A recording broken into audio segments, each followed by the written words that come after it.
here. I think we are, so let's take a quick look at the decks. These guys are bringing Cipher versus GreenSheep, Warlock, Rogue, and Warrior up against Warlock, Druid, and Rogue. So I mentioned how we hadn't seen a Rogue just yet. We're definitely going to see one in this series, and the first matchup is going to be Druid up against Warlock. And once again, we see that Cthulhu Druid up against the Zoo Warlock as well. So we've kind of seen both of these decks today. Not the greatest hand here for the Druid, to be quite honest. I mean, the Disciple of Cthulhu, not all that bad. But you don't really want Ragnaros in a starting both hand. Sea Giants.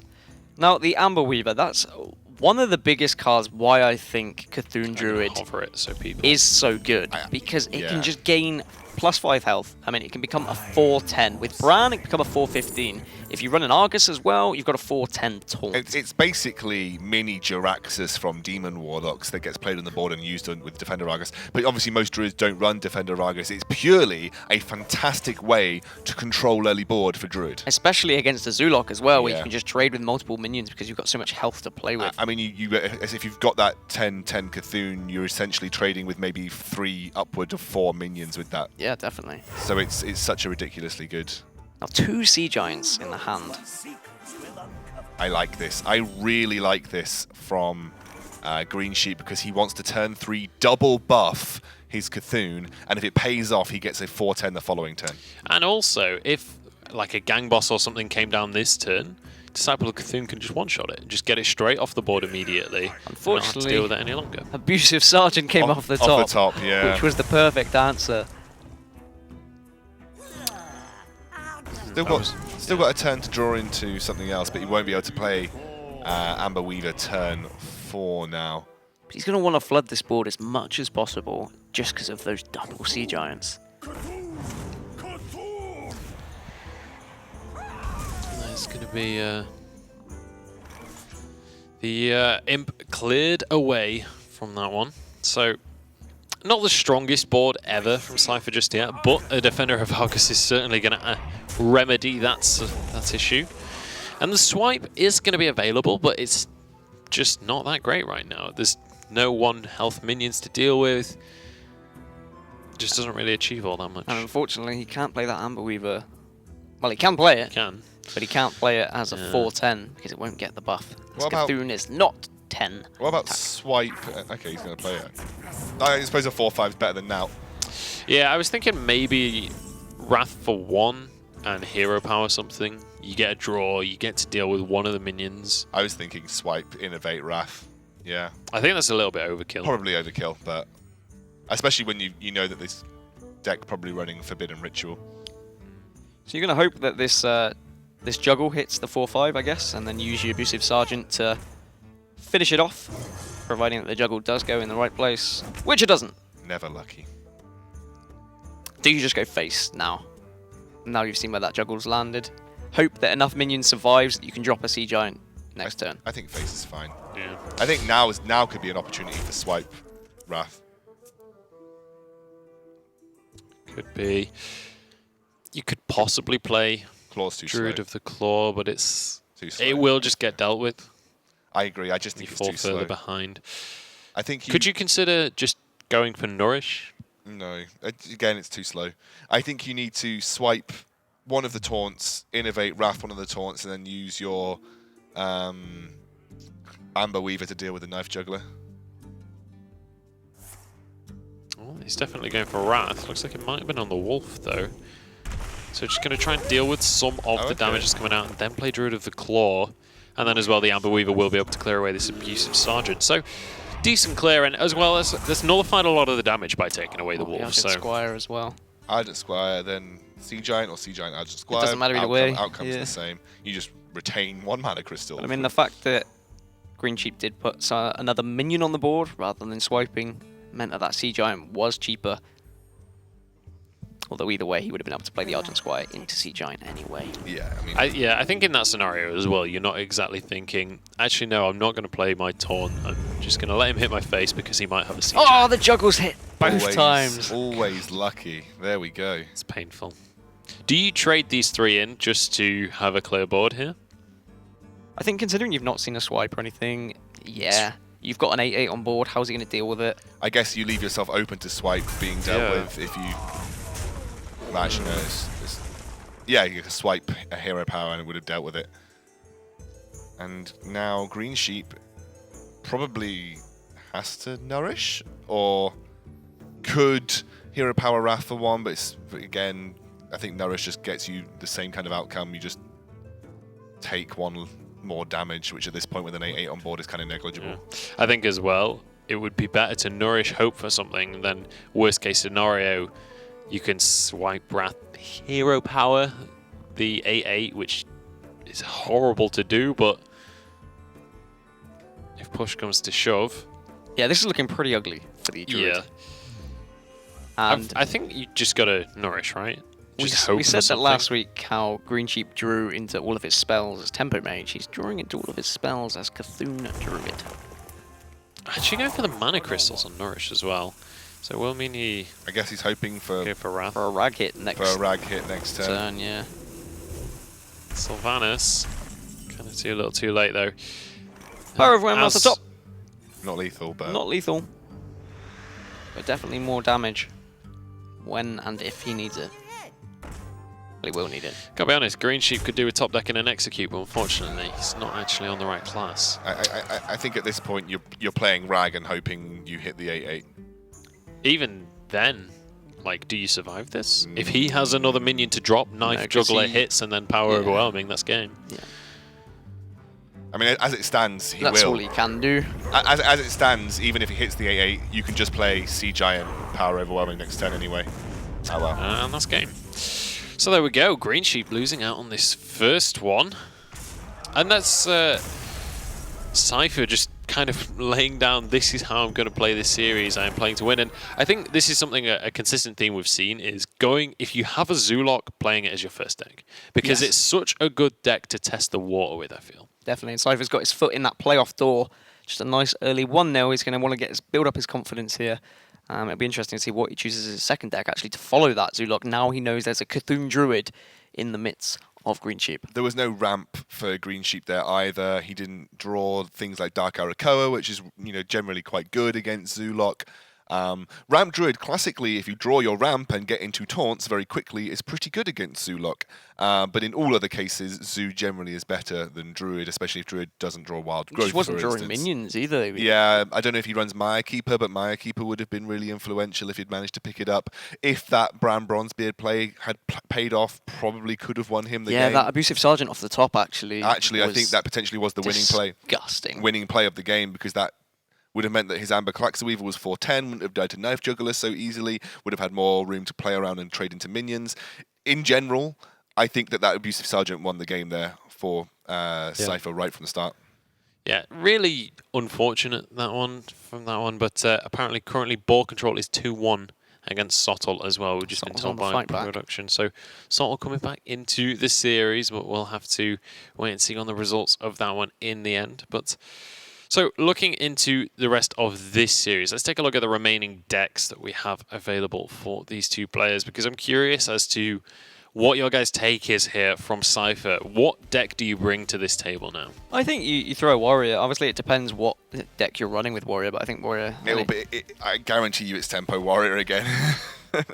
Yeah, the Tempo Warrior is just so good right now, but it's going to be up against GreenSheep's Rogue here, and that auctioneer tells me that this is a Miracle Rogue. It does, yeah. And actually, this is one of the matchups. If you look at the Ball Control's matchup guide that he wrote online, he says that this is one of the matchups that is actually fairly difficult for the Tempo Warrior, because obviously Sap is so anti-tempo, and obviously getting a big Van Cleef on the board when you don't have Execute is very difficult to deal with. And also the Tempo Warrior doesn't really realistically deal with Burst that well, especially Burst that comes from a state of board control, which the Rogue can garner. I'm always impressed by the sheer number of golden cards GreenSheep always has in every deck. GreenSheep same with Sottle, yeah. We're just jealous. I'm so jealous. So this is an interesting thing that most people would probably like to know. If a Rogue doesn't attack on turn 2, it means they've got some sort of turn 3 play, or hoping to have some sort of turn 3 play. Well, what's his turn 3 play? Fan of Knives.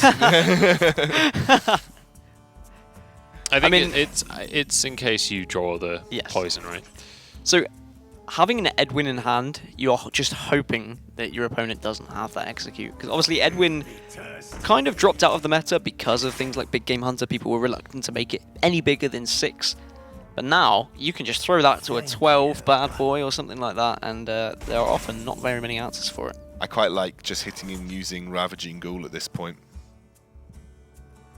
Or even just Bloodhoof Brave, but... Oh yeah, hitting in Ravaging Ghoul is, I think, is good. Ravaging Ghoul first. Alternatively, you could Whirlwind as well. Whirlwind, yeah. Obviously, Whirlwind is pretty good. And also just combine it with the Acolyte of Pain right there. Yep, I like this. Just it buffs up that Frothing Berserker even more.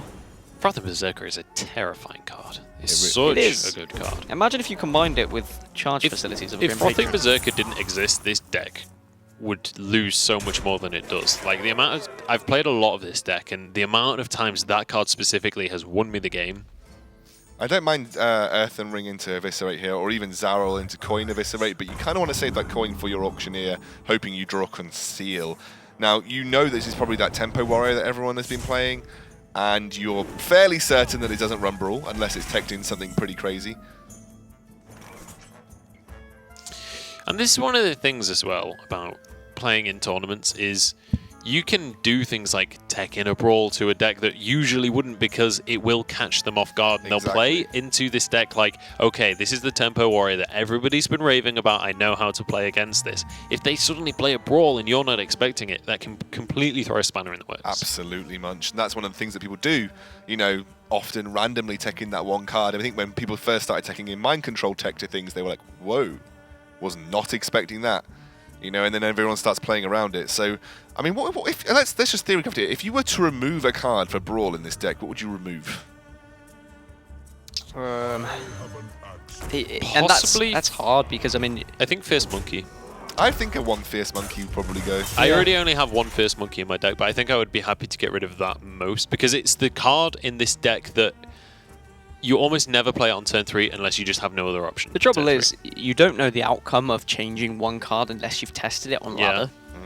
Because you don't know how detrimental it could be, that one card difference, that tempo swing. The thing is with the Fierce Monkey as well, like you say, like it's not just about the one situation, it's about how it would affect you in the late game. Because there's a lot of turns, like turn 7, where you play like Fierce Monkey into Armorsmith. And that's your turn 7 play. Even the Varian win at the end, just getting those Taunt Minions on board can win you a game sometimes. But that's the things that these players have to think about when they are considering any tech-in decisions. Obviously things like Kez and Mystic was a massive tech before it left play during Standard. This is a nice play into Ravaging Ghoul, then kill off your Acolyte. Full value from your Acolyte as well. Yeah, that's nice. You like it when you get full value from your Acolyte. He's just going to get even more value. Is he going to put another Acolyte on board? And then Whirlwind? Whirlwind instead? Seems a bit overkill. It does seem a little bit. One of my favourite things about this deck is how often you can get full value out of an Acolyte. Very difficult to do this day and age, Munch. Not with this deck, it's not. Revolution in Acolyte technology. Bloodswicker, now this is one of my favourite cards as well. From Control decks hate him. It's incredible, and it's a lot of people didn't notice that this card, especially with Patron, they didn't realise how successful this card was going to be. No Conceal yet for GreenSheep. He really looking for that Conceal just so he can play Auctioneer on Kev. I wouldn't even mind just Pillager. Nothing. Pillager, Redagger, I guess. You can play Zarol, hope for the deal 2 damage Toxin. Or so for the Stealth Toxin. Yep. Both of which are pretty good. Oh, an Emperor Therissian. Is this that Malagos variant of the... That is the Fireblood Toxin. He could have coined into the Firebloom Toxin just to finish off that goal, and then he gets to keep Zarol on the board there. I guess he's valuing his coin for card draw. Yeah. I mean, you want to use it with the Auctioneer, really. So with this Emperor Therissian, this is something that I haven't seen too much of in Miracle Rogue decks. That to me feels like it more has a Malagos variant to it, but we've not seen anything that would suggest it's a Malagos Warlock, because usually you'd see Sinister Strikes involved somewhere. Malagos Warlock? Malagos Rogue, right? We've not seen anything to suggest that. Exactly. But no, yeah, I mean, Malagos Miracle Rogue has seen some success. I think Blackout was I got running it. killed by one today. Oh, I'm so sorry. I know. You looked really sad as well. He's going to take down this Zarul and drop Ragnaros the Fire Lord. Kingsblood's pretty good here, by the way, because that's a double card draw from Auctioneer, and you're just hoping. How does he deal with this? Kingsblood's always sap. pretty good. You hope for sap, You're hoping right? for sap. Well, a prep means he can... You can get some serious card draw on the go Auctioneer here. into prep. Or just coin to see if he can get a sap first. Oh, there's the Sinister Strike. Yeah, this is the Malagos variant. Yep. So you can Kingsblood Toxin for a double card draw. He's got to pray for sap. There's sap. There it is. And this is one of the situations as well where it's not really all of that, like, oh no, he top decked it kind of thing, because odds are you're going to top deck it when you're drawing 5 cards per turn. Look at this crazy amounts of card draw coming out right now, and I think he might just be using as much of the Auctioneer as possible to look for, there it is, the Malagos. So if he saps this now, next turn plays Emperor, and that would explain why he kept that Toxin as well. Does the Toxin deal 2 damage to anything? Yes, yeah, 2 just damage. deals 2 damage. Oh, So if he was to sap this here, next turn he could Emperor out, and then he's got quite a bit of damage. Scoundrel. he has got a lot of damage if this can come off next turn. Do you just play Malarak here and hope you get a decent weapon? Or you just play Rag and hope it hits face? I think he's got... If he was to Emperor, and then he would have lethal the following turn. Yeah, I would agree. I think with Sinister Strike, which does 8, Fireblood, which will do 7. What's the card that's hidden behind Icor? It is Fiery War Fire Axe. War Axe. It's not really enough. He's going to harass him to try and find some answers. Blood was not an answer. And he's going to go Can face. get with the Auctioneer, but I It think does it's... mean that if the... That's actually going to do damage to face as well, which actually... He doesn't realise quite how dangerous that is at this stage, I think. But he has got a Ragnaros still. Sap is good here. It keeps him alive. Yeah. He can sap and Emperor. And I don't even think the 50-50 of Rag would save the day because it would be 9 No, it wouldn't be damage. enough damage. So you sap, you play Emperor. You sap, obviously, Harrison Jones, you play Emperor. And then next turn you've got... You've got enough. You've Wait, got, no. Ragnaros does end it. If you sap Harrison, there's still a 2 Oh, sorry, yeah, 2 I can't damage count plus it, so yeah, weapon. it's 5 plus C, yeah. That's still the end of the game. So SI Agent could be an option here. Okay, SI7 Agent is a better play, yeah. Yeah, because it puts more minions on board. Yeah. And it gives More you targets less for that chance, Rag. yeah.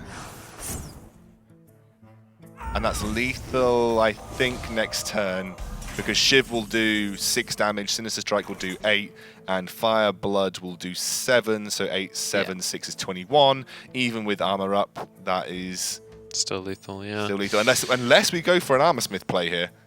Well, he's got a Whirlwind in hand. And the thing is as well, you can play the Acolyte, go into Whirlwind, go into Battle Rage. That's a whole lot of cards drawn as well as a lot of armor. That's 5 cards drawn if he Battle Rages here. How much armor is it gained? Only 5 with the armor up, which puts him up to 22. And I think 21 is the maximum. Oh, if he takes this out with Axe, I don't think he he's dead. realizes quite how much damage is in hand. Yeah. I don't think... Not sure if he's fully So that expecting gains that, one I more. guess. So that's Puts him up to 23. Okay, so we got... Bloodmage Thalnos off the top Thalnos. doesn't... Does that help? He won't be able to use the Doesn't have Shiv. enough mana. No. Doesn't have enough 'Cause mana. He'd need Shiv into... I don't know what he'd need Shiv into. I guess at this point you could play Azir and... You could play Azir, Thalnos, and Tomb Pillager, Yeah, I just get bored. and then hope you draw into Prep Eviscerate. Thank you. Oh no, you don't. You just need Eviscerate because you'll have coin Coin? from Oh, Tomb from the Pillager, Tomb Pillager, if yeah. it goes down. Yeah. And if it doesn't go down, it's 5 damage anyway. Sap the Armorsmith. Not 100% sure about that play. I I guess it... Right, so if he plays Ragnaros, then he guarantees that there's not any armor combos can come out of the Armor Smith. So it's kind of like a you get armor or you try and end the game. But also, it stops potential lethal because that 1 extra damage on board, if Rag gets dropped and just hits face, that's 13 damage. So he's probably going to battle rage here, see what he can get, and then he's going to contemplate, what can I do? Can I clear this board? Am I worried about his lethal? Do I just go for the... He's got the Ravaging Ghoul and the Armor Smith, so he can gain even more armor. But if he can't clear enough of the board... Armor Smith, Fierce Monkey, and Ravaging Ghoul, but that gets him 4 armor, and then he can trade Acolyte in for 5 armor, but I don't think that saves him. Because he's also got the Spell Power on board, plus you'll be able to have the 5 damage from the 2 Pillager. I think there's enough here. Alright, let's work this out. So there's 6 spell damage. You've got...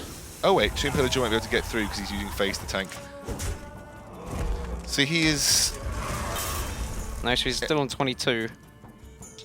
Eviscerate would be lethal. The backstab... So you can use Malygos and then you can backstab the monkey and then you can go face with the Tomb Pillager. You can't backstab the monkey. Can't backstab the monkey because it's got 3/3. I think you Tomb Pillager... Just to get the coin. Just to get the coin, and then you hope that Shiv draws you something that's useful. How many cards or has he got? Could you... With the how many Eviscerates have we seen already? I'm talking about 5 cards left. I think we've only seen 1 Eviscerate, right? I think we've only seen 1 Eviscerate. I think you just have to go for the play and just hope that it works. Wait, if he gets the coin, he can coin Dagger up for lethal. That's what I was thinking, but I didn't know if it was exactly 21. It's exactly 21, and he can coin Dagger up for lethal, I think, because it's Malygos. Fireblood is 7. Sorry, plus we got 7 damage plus 8. Plus 8. Which is 15. Plus Shiv, which is 21, then coin Dagger is lethal. Feels bad, man. Feels bad, man. So many wonderful. I have just lost the game.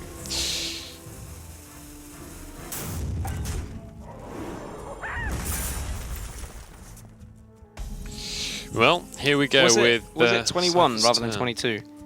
No, because the Shiv is 6, isn't it? Shiv is 6. So yeah, it was lethal. It was lethal. I mean, I think... That's game.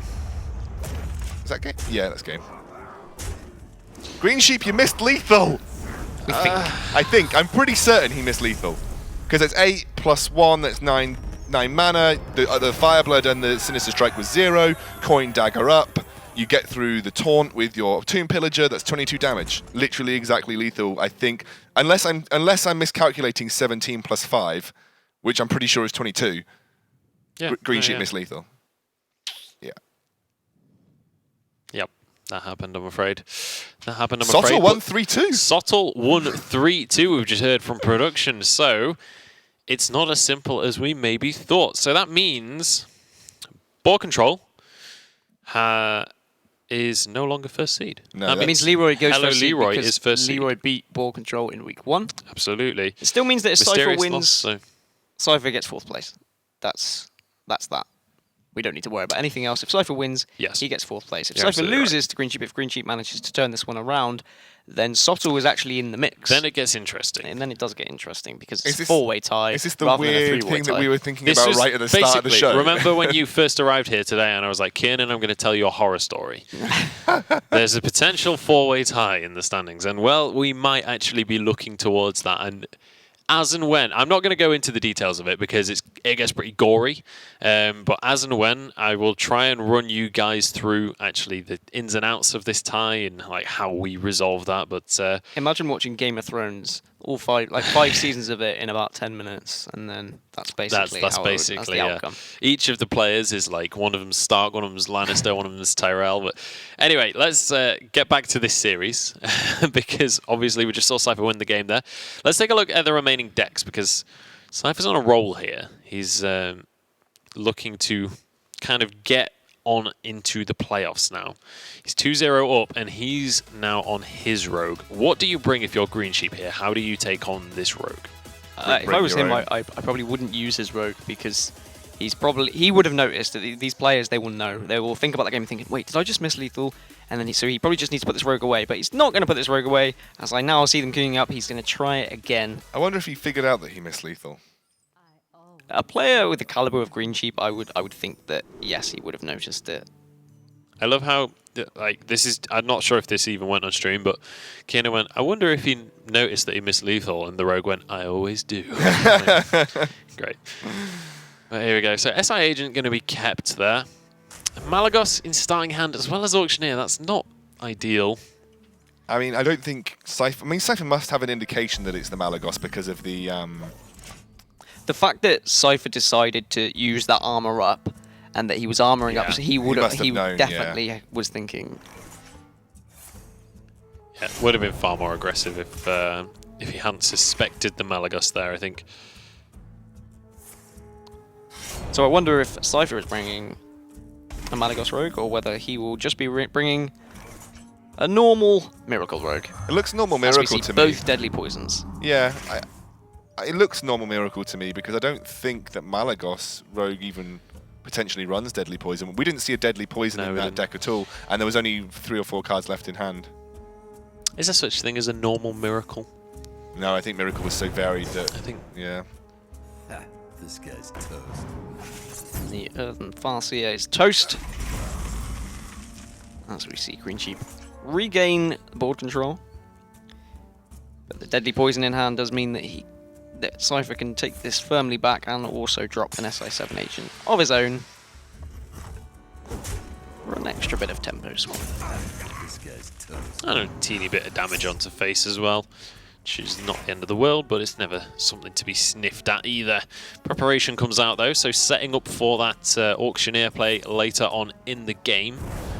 He's going to be very happy to be seeing those cards start to build up for himself. But Eviscerate having to be used here very early just to clear the board. So not ideal when you want to be running this kind of spell power. Suppose you can sacrifice one. Yeah. Do you know what? I just an off topic. I really like Fade to Karma's logo. It's pretty cool, isn't it? I really like that. Pretty cool. Yeah. We didn't see a conceal either from the GreenSheep side of the Auctioneers, so he is basically sacrificed a lot of the key cards to keep your Auctioneers safe in favour of things like Sinister Strike, which are needed in the Malagos deck. Well, I did say that Blackout had some success with this on NA, and he is actually obviously over at the NA prelims right now, being the teammate of GreenSheep.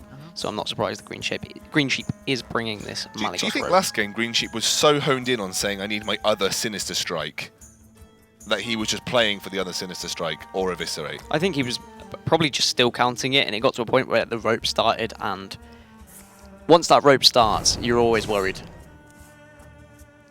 SI7 is a great draw. As Cipher knows a couple of weeks ago when he roped during a Patreon game and missed lethal. It's very true. That felt bad. We have seen a lot of the top players miss lethal from time to time here in the ESL Premiership. We saw Cipher miss it and it punished him. We saw GreenSheep miss it and he punished him. We saw Sottle miss it.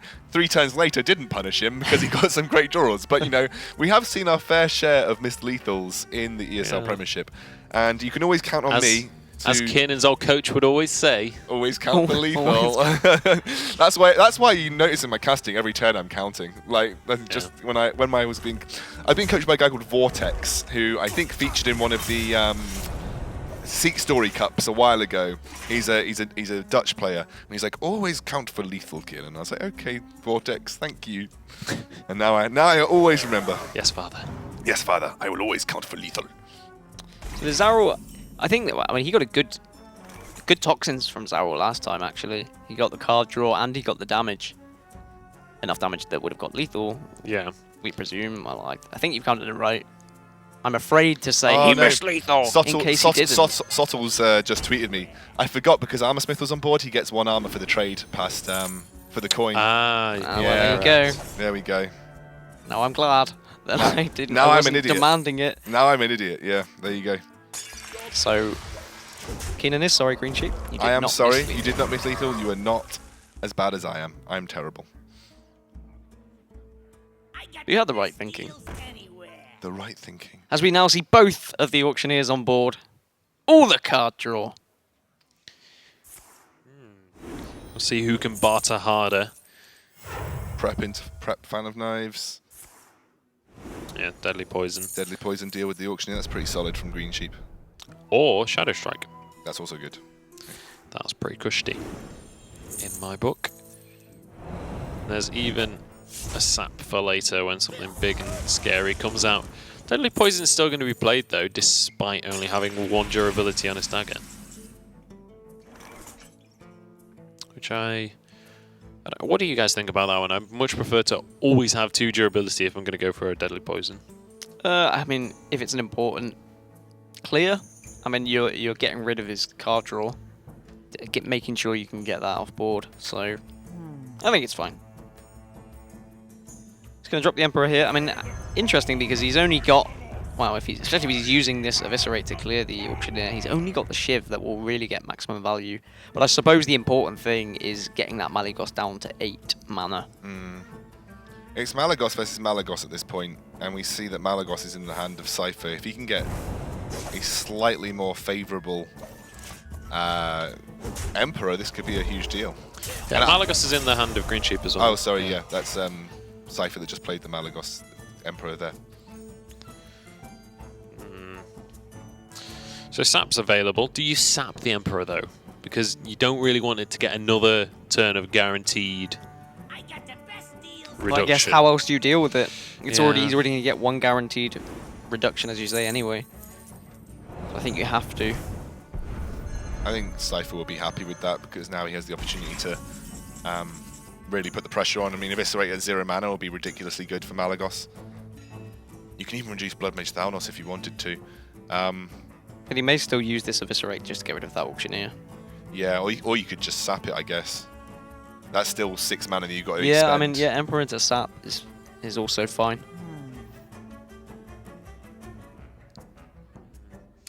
Not a whole lot of health to work with though for Cipher, so that's something to bear in mind in this matchup. It's not, yeah, I mean, he's staring down the barrel of 1 Emperor, you know, Malygos, Eviscerate, Sinister Strike, and he's dead.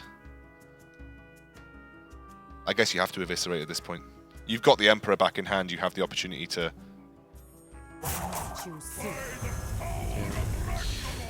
I think a key factor in this game is going to be kind of what Cipher draws over the next few turns, because he's got the Malygos, it's going to be reduced by 2 mana, he's got Thalnos as well, but he doesn't actually have the damage required to use the Malygos with. However, he can now fit in 2 Sinister Strikes and an SI7 agent, or 2 Sinister Strikes, Blood Mage Thalnos, Malygos. Wow, he's just gonna... He's just gonna go for it. Well, I guess he's saying, well, what have you got to deal with it? You're gonna sap it back? Okay, I'll have it back. Still 9 mana. It allows me to deal with this board. Yeah.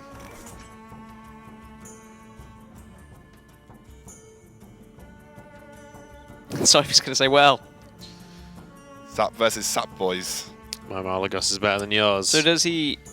Sap Shiv, I guess.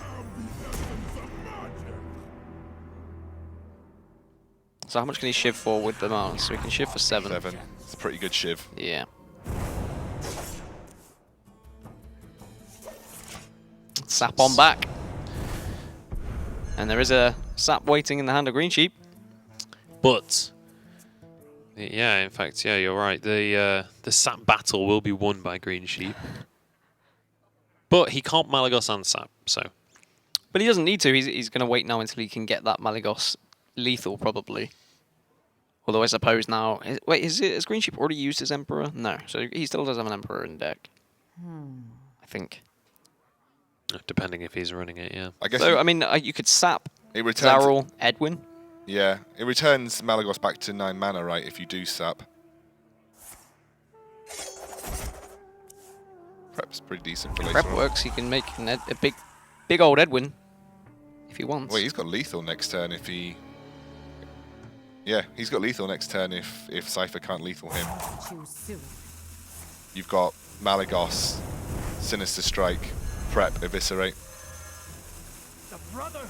Yeah. Also going to dagger up and run into face as well for an extra 1 damage. And you're the 6/6, so what are the outs here for Cipher? Not many. Not many at all. There's going to be a prep. If he saps back the Edwin, is he still dead? Well, he can backstab the Edwin if he plays Malagos. Because it's 8 damage plus 9 damage, which is 17 exactly, plus you have the... Oh, yeah, 8 damage plus 9 damage plus dagger, so it's just 1 over lethal, so that's GreenSheep. Should be taking this one, and this actually is lethal, and not actually Scoundrel lethal, which isn't lethal. Yep, so Sinister Strike onto enemy hero prep into Eviscerate, and that is going to be the game going the way of GreenSheep. So now 2-1, Cipher still with the lead, but Cipher's Rogue yet to find himself a victory. However, now GreenSheep can't play his own Miracle Rogue. He knows what he's up against. Do we think that's going to be a big factor in this matchup? Do you think GreenSheep is going to be able to play around this Miracle Rogue? I mean, it definitely helps knowing what's in the deck. It wasn't like the same Miracle Rogue as the Malagos Rogue. I mean, he had the 2 deadly poisons, which we hadn't seen yet, but he's definitely going to have an idea. He's definitely going to be able to kind of play around it, I guess. His deck choice now, he's going to know what favors it, for sure. So that is going to be somewhat of an advantage. Agreed. Okay. Yeah, okay. No, agreed. I think, you know, if he's got any things like Control Warrior in there or anything that can really heal up or armor up, he should be fairly decent against that Malagos Rogue. But I think that Malagos Rogue is really good right now. Yep. I mean, Blackout proved that with his success on the NA ladder, and now his teammates doing him proud in the tournament play. Yeah, but obviously Cipher does have his own left in the deck, so he has pretty good matchups, I think, against most things on ladder right now, or rather what you potentially see on ladder. So given the matchups he potentially has here versus GreenSheep, he's in a pretty decent position. So what are the 2 decks left? Sorry? So the 2 decks, in fact, we can bring them up on your screens, and we'll take a look at the 2 decks that are going to be remaining. It's going to be Druid and Warlock. So obviously we know that's Cthulhu Druid, as we saw earlier. Do we think it's probably a Zoolock from GreenSheep, possibly? I wonder if he is running... I would think it would be Zoolock. We've seen a lot of Zoo from GreenSheep. I think Zoolock is the most successful Warlock deck right now, so... Yeah, I'd definitely agree with that one, but... Well, see. Okay, apparently GreenSheep is just swapping which device he's going to be playing on, as his battery died in whatever he was playing on before. But yeah, so I mean, I've got to. What do you think of the matchups here against the Miracle Rogue? Which of these 2 decks do you think is going to be the most successful here? Depends what kind of Druid it is. If that's it's Cthulhu Druid. Yeah, it's Cthulhu Druid. I think Warlock has a pretty decent matchup against the Rogue because, you know, Rogue doesn't realistically have much board clear, and Sap's not particularly decent against low-value minion targets that the Warlock will have. It really depends on what kind of early board control you can get in terms of if you get the backstab, if you get the SI7 early, then you can look to sort of at least control portions of the board until mid-game and then hopefully get the right cards to Emperor Therissian into that Malagos looking for lethal. Obviously, it's easier to look for lethal versus the Warlock as a Malagos Rogue because they will be tapping throughout the game, and they don't realistically, most of them, if it is a Zoolock, run any form of heal. So Cipher should have a fairly decent opportunity there, but like I said, if he doesn't draw Backstab or SI7 agent early on, we know he runs 2 double deadlies. That'll give him a slight edge here versus the Zoolock. I mean, I suppose Blood Mage Thalnos into Fan of Knives is decent board clear. Yeah, as against is Zoolock. Yeah, it's pretty good. Actually, I run a Darkine Skulker in my Miracle Rogue deck just simply to deal with Zoo. So there are options. We know that Cipher's obviously not running that, but you know, like you said, he runs 2 deadlies. That's pretty good against Zoo. He has the opportunity for Blood Mage Thalnos into Fan, which can happen, especially with Prep. Turn 3 is pretty decent. So yeah, it does okay, but you do need to draw those kind of answers to at least maintain some form of board control. You'll never fully control the board versus Zoo usually, but you can deal with the early influx of sort of low-cost minions with things like Backstab and SI7. Tomb Pillager's pretty good at doing some work, enforcing some removal as well. I think versus Cthulhu Druid, that's a really interesting one, because if the Cthulhu Druid just ramps out like crazy and there aren't the saps there and you can't maintain that board status, then Cthulhu Druid is pretty good. And obviously it has its own execute finisher in the form of Cthulhu, and you know realistically the Rogue's not going to run that many minions to soak up damage, so again, swings and roundabouts. I think Cipher has a decent chance versus both, but I don't think they're the most favoured matchups in the world. I mean, I wonder if the kind of nerves will hit Cipher. Now he's only 1 game away from playoffs. I mean, it's definitely going to be a consideration for them because, I mean, it's not just like everything's on his shoulders right now. He has to prove that he is a deserving player of playoffs. And on the casting desk, we've questioned whether that is the case especially over the course of the first 2 weeks where he really didn't step up as much as we thought. He's kind of got a lot to prove now. This is his opportunity to prove that. So I definitely think pressure could be a big factor coming into this one. Let's just quickly remind ourselves of where we are in the tournament. Let's take a quick look at our table as we just wait for these players to get ready to continue this series and remind ourselves quite how important this match is. Obviously, we have Hello Leroy up at the top of the table. He beat Ball Control in the group stages, which means now that tie has been confirmed. Ball Control lost his game against Sottle 3-2. So Hello Leroy beating him in the group stage is solely in first place now. Ball Control will be 2nd seed. Mysterious will be potentially 3rd seed. That can only be contested by Cipher if he wins this. Cipher, I believe Cipher lost to Mysterious, I think. In head-to-head. Yeah. So Mysterious is guaranteed 3rd seed, even if Cipher wins now. Cipher is looking for that 4th place spot, though, and Raven is praying to the lords above that Cipher cannot win this game. And then we have a 4-way tie. Some crazy 4-way tie on the go here. We'll have to wait and see how that's going to pan out because GreenSheep will be joining the fray as well. But, I mean, that's going to get a little bit messy, I think, if Cipher can't finish out this series. But as we just talked about, neither of the decks he's up against are fantastic matchups for Miracle Rogue. I wouldn't say the Ramp Druid is an awful matchup either. I think as far as it goes, the ones you struggle with most are going to be the ones that can deal with pretty early. Yeah. Malagos, deal with the or either kill you very early or deal with the Auctioneer and deal with the Malagos. I mean, if you can get that Cthulhu out on turn 10, what are you going to do? Sap it? Like, that's more Cthulhu. Sap buys you potentially... actually, no, Sap buys you nothing because you're looking to gain. Yeah, I mean, like I said, there's nothing to deal with Cthulhu if you can get Cthulhu. Original Ramp Druid, I would have said, has pretty poorly favoured against the Miracle Rogue because, they play heavy-hitting minions that are easily sapped and dealt with. The issue here is that there is actually a lot of smaller minions that are played in the Druid, like, Amber Claxweaver. If that gets sapped, whatever, you just replay it for an insane value card anyway. And because you get so much value out of Cthulhu decks, especially with the battle cries, Sap sometimes isn't as effective as you'd like it to be. And you still have to worry about things like Beckoner of Evil, Cthulhu, your 3-drop that you love so much, Cthulhu's Chosen. Yeah, Disciple of Cthulhu. Even some players run Cthulhu's Chosen, so...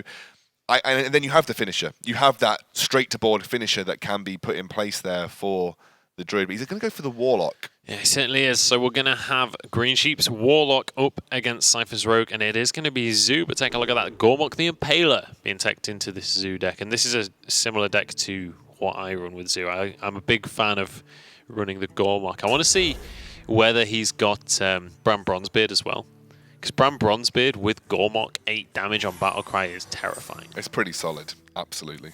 Get it out! Get it out! Here we go. Let's take a look at the hand as well of Cipher with the Miracle Rogue. Not masses of early clearing things. I mean, you've got the Deadly Poison, you've got the SI7 agent, so it's not a terrible hand. But realistically, there's not that many incredible early game hands for a Miracle Rogue. I like getting the abusive down because you're probably not going to be trading up that many times this game. So the more pressure you put down, the better. Yeah, I think that's fair. And I think that's one thing certainly newer players would... I know when I first started Hearthstone, playing abusive without using the Battlecry was something I was very nervous about doing. Well, not nervous, but you would shy away from doing that. I think the better and better players get at this game, the more they'll realize that playing things like that, playing things like Dark Iron Dwarf as well, and not actually using the Battlecry, just to have the minion on the board can be so much more valuable. So this is why Deadly Poison is going to come into great effect here. It does help you control this board ever so slightly, and you can see it's a very clunky hand from GreenSheep at this point. This is like Zoo's worst nightmare right now. For sure, and actually this gets dealt with instantaneously. It's so horrible to play Councilman, not even on curve, without anything to follow it. I think he's considering here whether to run into the SI7 agent just to boost it to a 2-5. I think you do because it deals with the SI7, because otherwise you trade the SI7 in for free and the SI7 is still living at this point. Obviously you would then eventually trade it in with the Tormented Villager, but I guess either way it doesn't matter. I think he's aware that it's likely that there's a backstab or another SI7 or something to deal with the Councilman anyway. I think he knows that realistically the odds of it actually getting the SI7 agent are pretty slim, so I'm going to go for that one. And because of that, it actually means that he doesn't have to go for that trade. So now... Oh, this is terrible. You don't want a Doom Guard here either. But you have to. Yeah. You don't really have a choice in that kind of scenario. So do you just sap the Doom Guard? Throws away his hand. You're sadistic. Well, you just, yeah. I mean, it sucks as the Zoolog if you do sap the Doom Guard, but it's a fantastic play. It's a great situation to put yourself in. You could just kill it, though, obviously, with SI7 as well. Yeah, but why?